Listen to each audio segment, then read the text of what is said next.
I am Kolana, the Raven, and this is my story.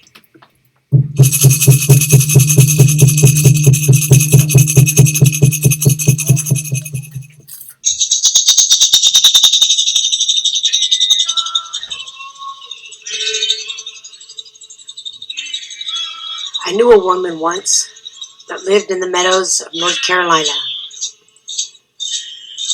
We became very close. I was her spirit helper, her guide, in times of need.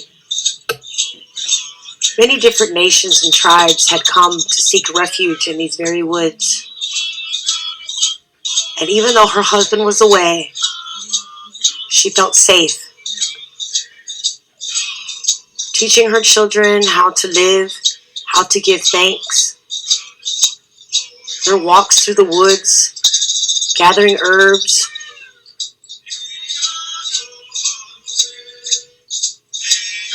It was a good time. She was at peace.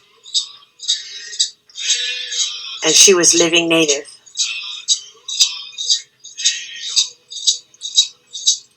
One day, after gathering firewood, she returned back to her village to find it in shambles, destroyed.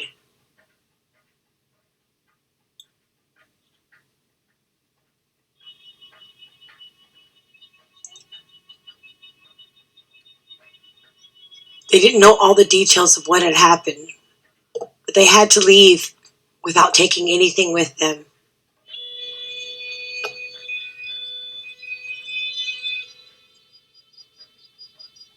What would they do?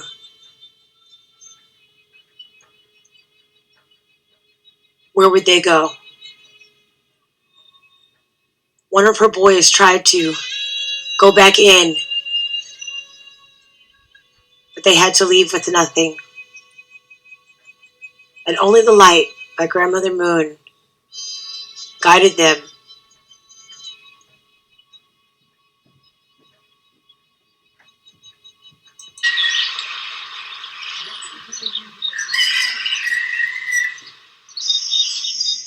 She called upon me early that next morning to safely take her back to her village. She just wanted to see. To her dismay, there was nothing.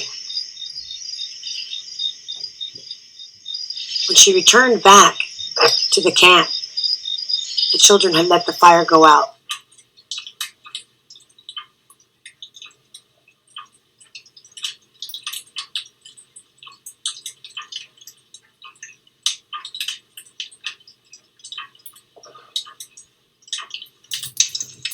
She stoked the fire back up, but was angry as she cooked the meal.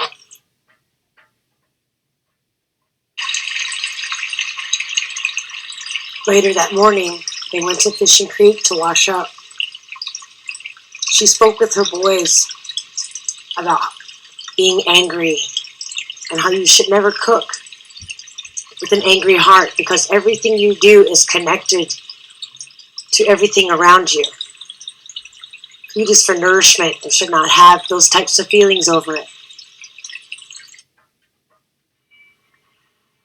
She told her boys, I should have taught you this long ago. I've been teaching my daughters, but now the roles have changed.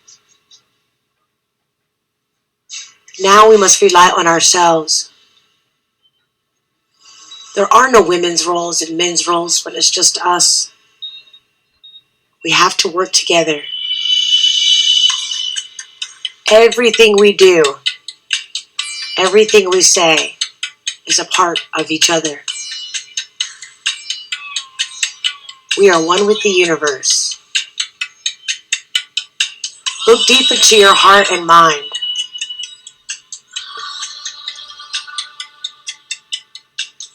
Take yourself to a different place. Allow yourself to learn. You can soar over mountains, past seasons, over trees,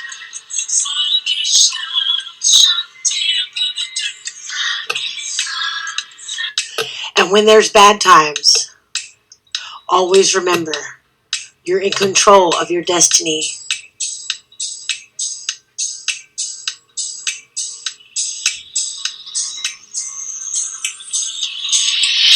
Be open to change.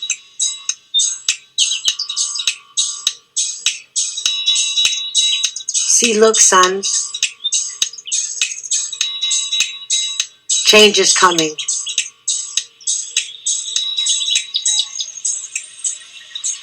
And I think I hear your father returning.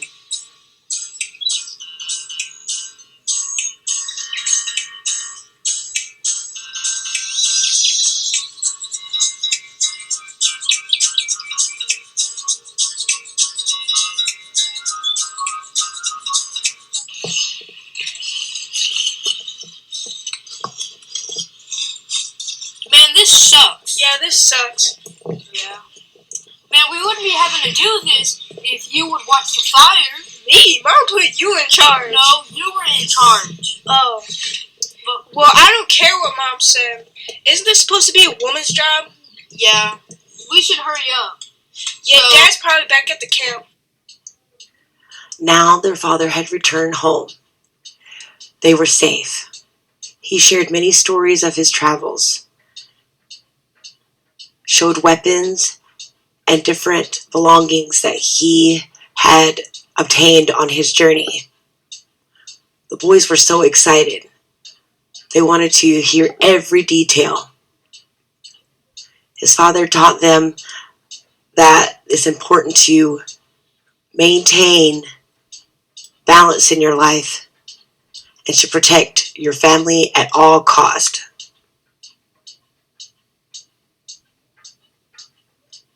He said, I know I've been gone, but from now on, I'm going to teach you the things that you need to know in order to become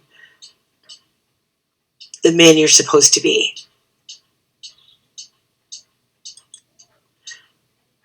The next day, he showed the boys how to make diddy poles, which are bank poles made out of willows. They went to the river and stuck them in the side of the bank to catch fish.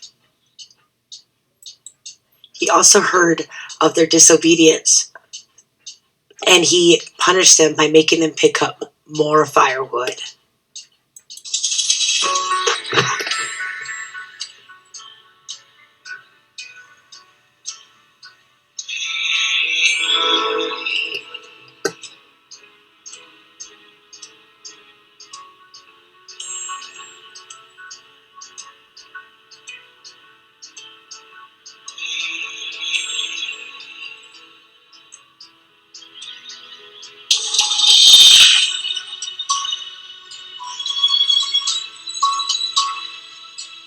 He knew he might take a little convincing, but a new home he had learned about on his travels, called the teepee, is going to be their new way of life. Now they could leave, go where they wanted, and take their home with them.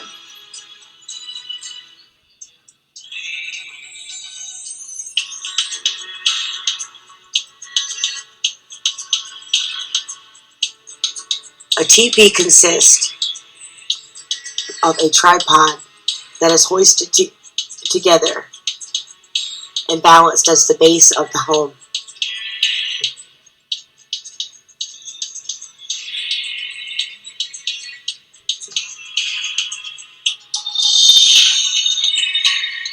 Poles are made of cedar, pine, and the tallest and straightest poles are the best.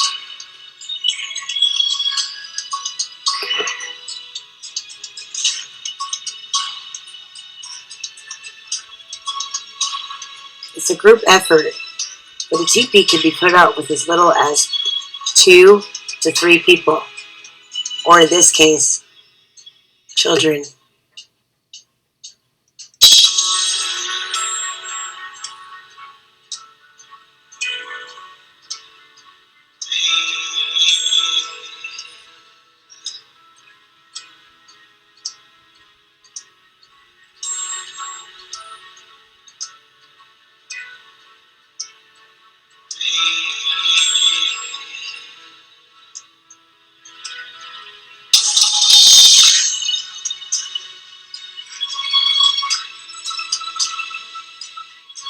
Style varies by tribe. However, the idea is still the same. Building a home takes a compatibility between a lot of different parts coming together as one.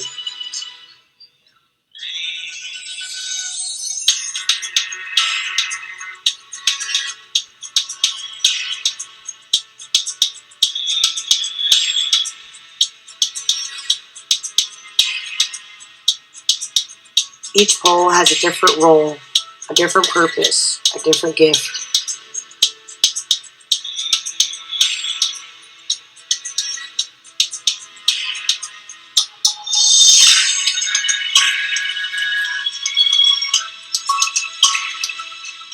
But when they all come together, harmony, balance,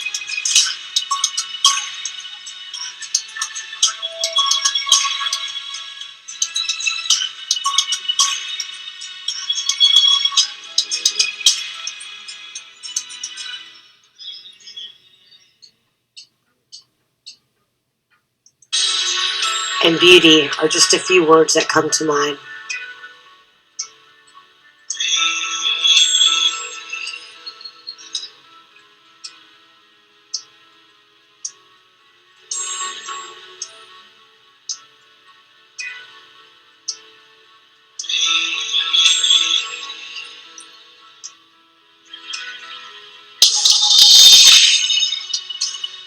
A teepee was durable and it was quick to set up and dismantle.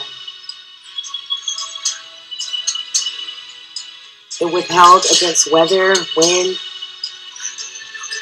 and even tornadoes in the plains of the United States.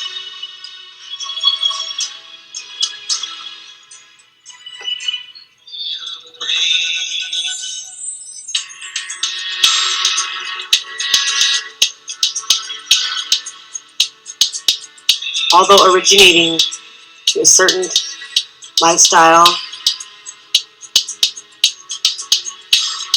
and residents of tribe, teepees have been shared with all natives across North America.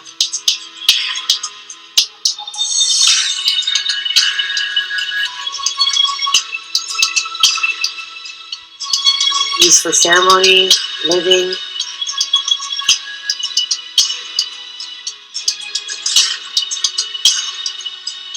a treasure that holds the span of time.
Now, where had that girl gone?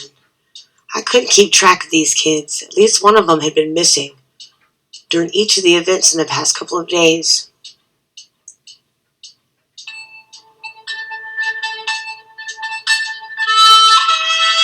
Although it takes a joint effort to construct such a house, the home was run by the woman. She made the teepee cover. She picked the poles. She picked the site for the camp. And even though most men would say the teepee was theirs, they knew who the boss was.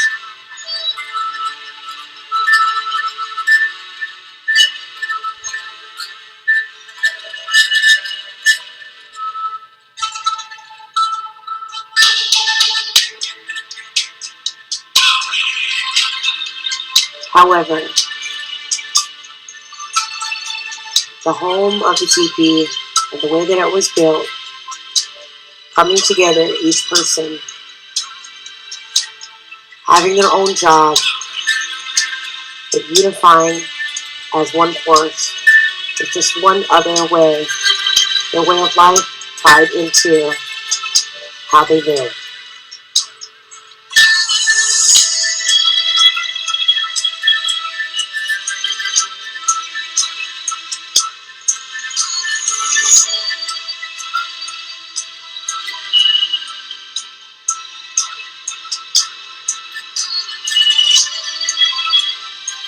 Soon these boys would have to learn how to make their own lives and take off and have their own family. And it was the parents' jobs to get them ready.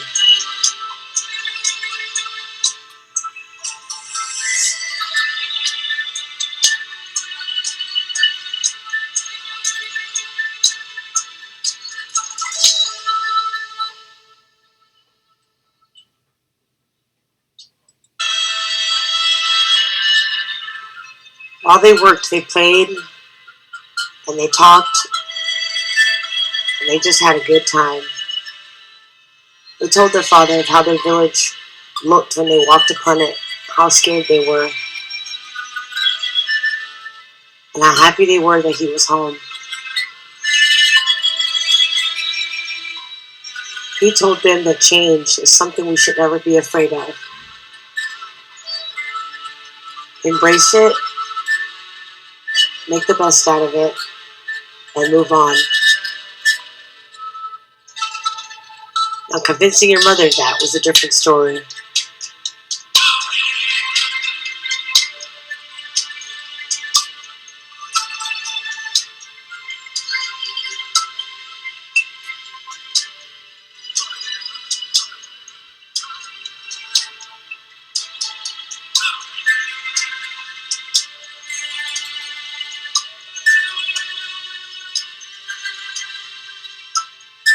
The boys knew that their mom worried a lot for them. But if they only knew what they had been up their sleeve, the surprise was going to be so worth it.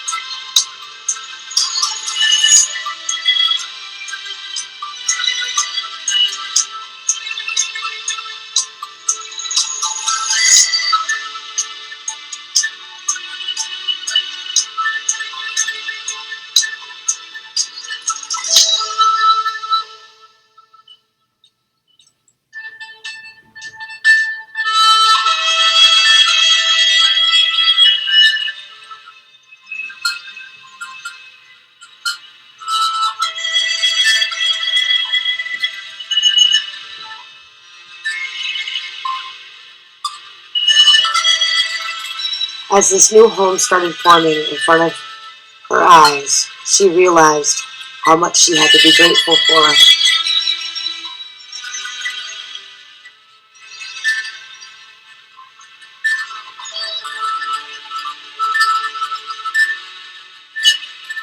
Even though they didn't have the things that would fill the teepee, They had what was most important in a home: each other.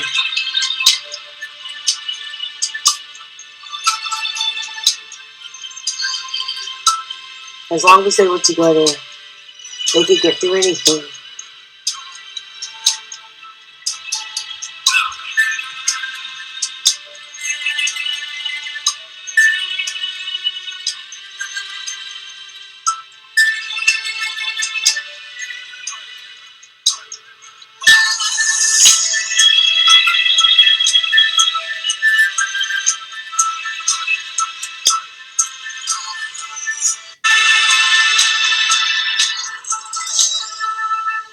Now, if we could just find a door.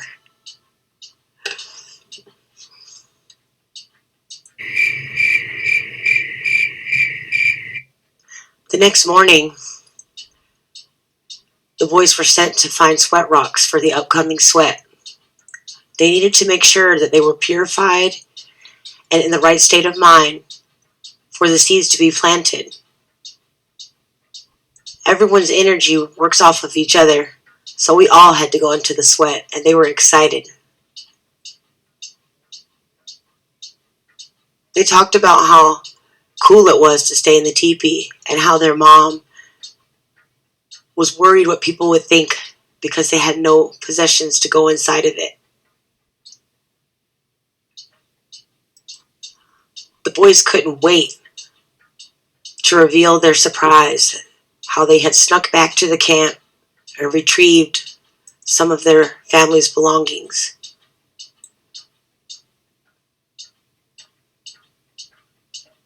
While their dad was checking the bank polls that he had set, they gathered the items and snuck them closer to their camp so that they could bring their surprise into a reality. And boy, those fish are going to taste so good. Finally, planting day is here. I'm so excited. And by the way, do you know what those boys have been up to? I don't know. Do you like the new tools that Dad brought? They're very nice, but the tools of our ancestors are very important, and it's always good to use them too. The sweat lodge is a very important part of Native American culture. Sweat lodges and sweat bath houses were used tribes ranging from the east all the way to the west.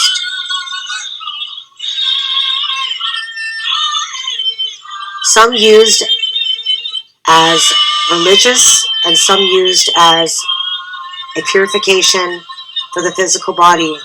However, regardless of its purpose, it cleansed the soul inside and out. The average sweat lodge is made of willow shoots.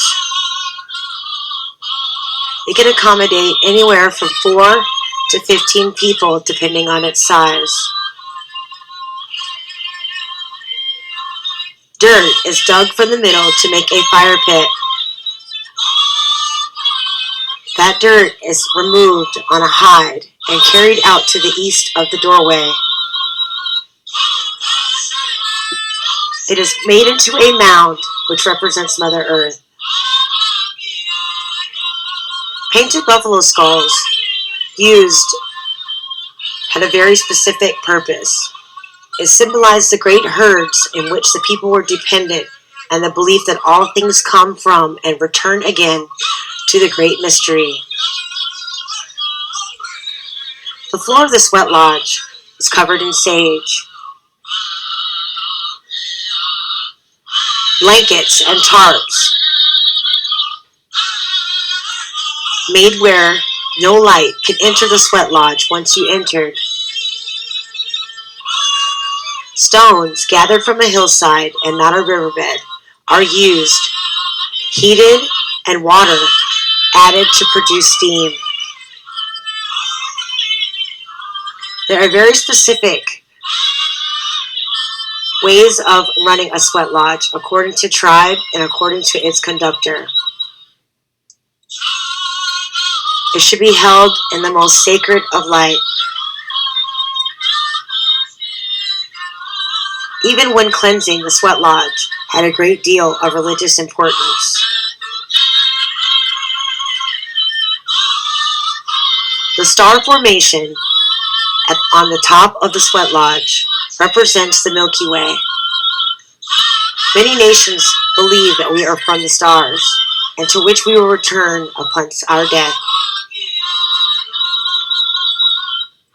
According to the legends of the Sioux,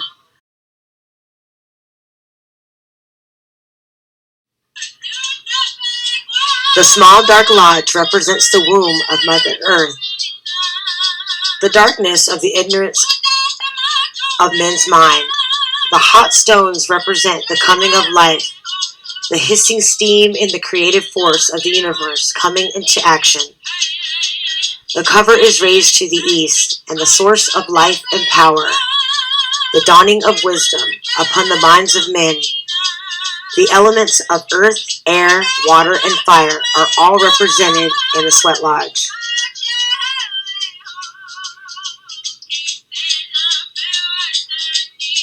The fire which heated the stones is the fire that never dies, the light of the world, eternity.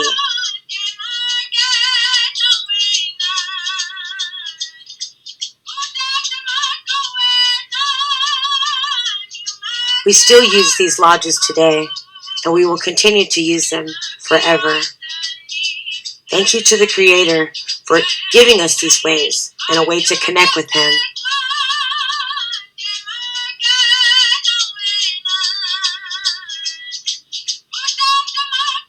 In times of sadness, happiness, struggle, and triumph, we look to these ways to continue to celebrate life.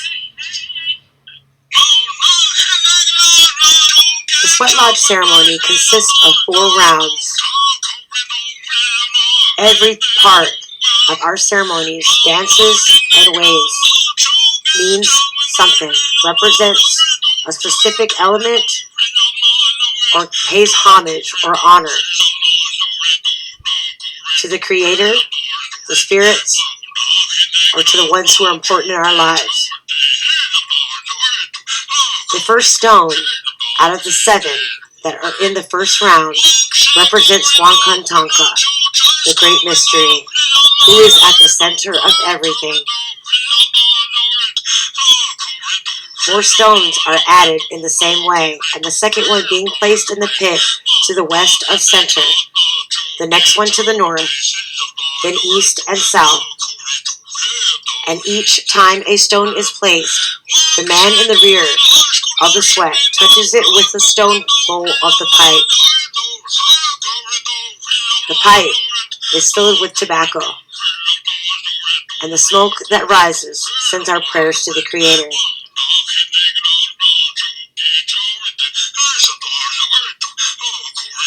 After each round, 7 more rocks are added, for totaling a number of 28. Water and sacred herbs are splashed upon the rocks that produce a heat that will make the body sweat. The darkness that surrounds you has the appearance of being in the womb of Mother Earth. A rebirth is taking place, a connection like no other.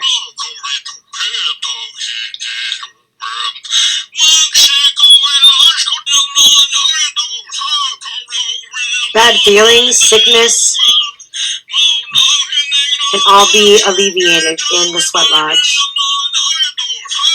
The first round is in honor of the ancestors, grandfathers and grandmothers. Second round is for our brothers and sisters, the 4-legged, the 2-legged, the birds, and the creatures of the water. The third round is for those that are still in their addiction. The fourth round is for the specific participants of the sweat lodge and their prayer request.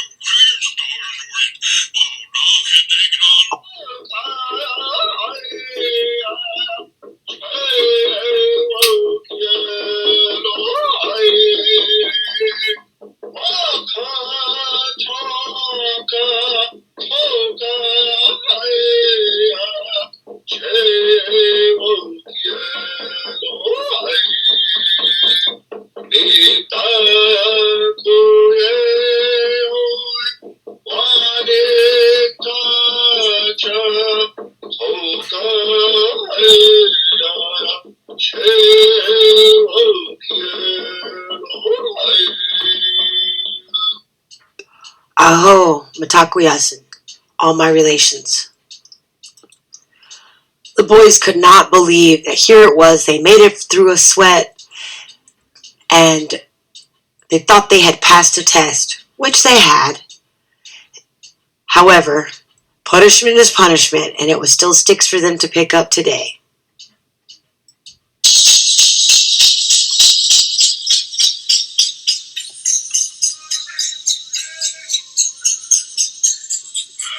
Corn, beans, and squash are considered by the Haudenosaunee people to be special gifts from the daughter of original woman, Sky Woman. As the story goes, when the daughter was dying in childbirth, she said that from her body would come the foods that would sustain the people. From her hands came the beans, from her breast grew the corn, from her belly button grew the squash vines, from her legs grew the sunflowers, and from her head grew the sacred tobacco. From her heart sprouted the strawberry, and from her feet the original potato. This is the cosmological story that comes to life every time Haudenosaunee people plant a Three Sisters garden.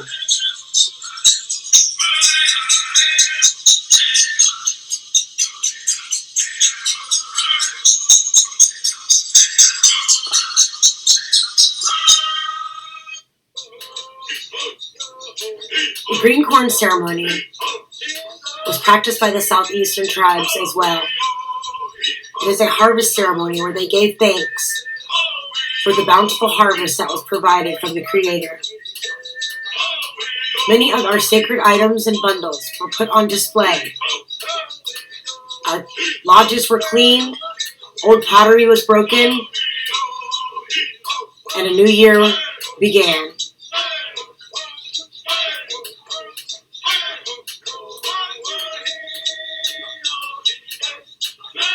These practices are still done today, giving thanks to the Creator for our ways of life, protection, and provision is something that will never change in Native American cultures abroad.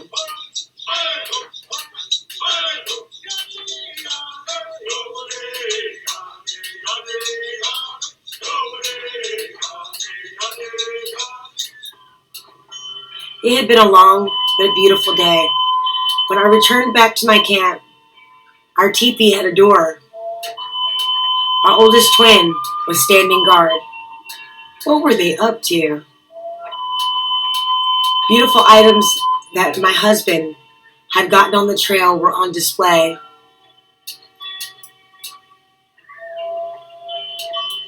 They invited me inside. I was a little nervous of what I would find.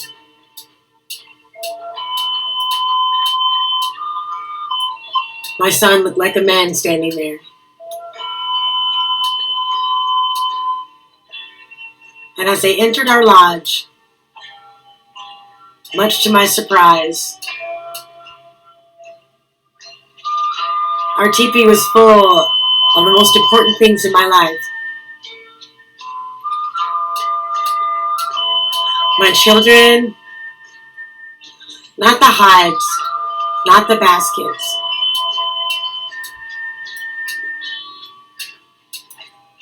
but filled with love.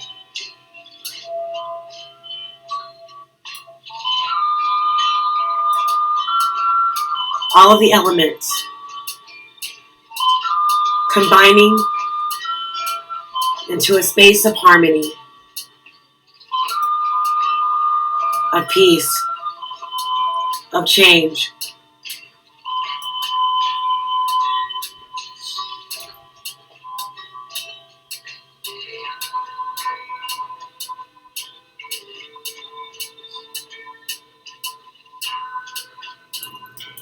What? The fire is out again?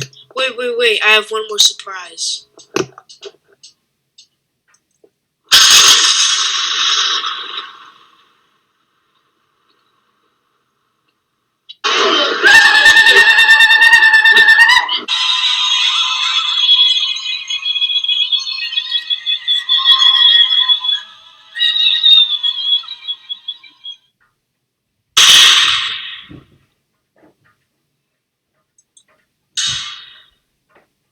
We were so proud of our sons, our entire family. For the rest of the day, we enjoyed each other, played games, shot bows and arrows, sharpened our skills, laughed, ate, and just enjoyed each other.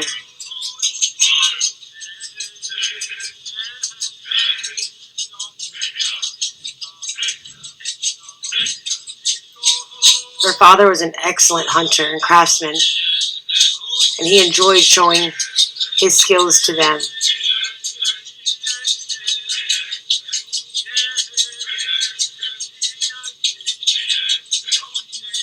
Storytelling, sharing, games are all a part of passing on our history and our life skills to our children.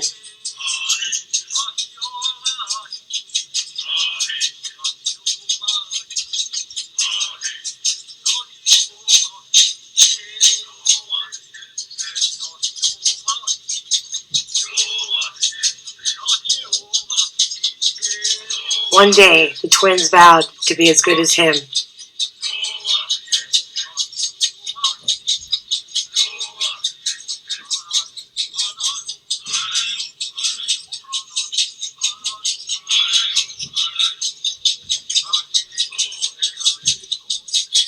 Their dad says until then, they could keep trying.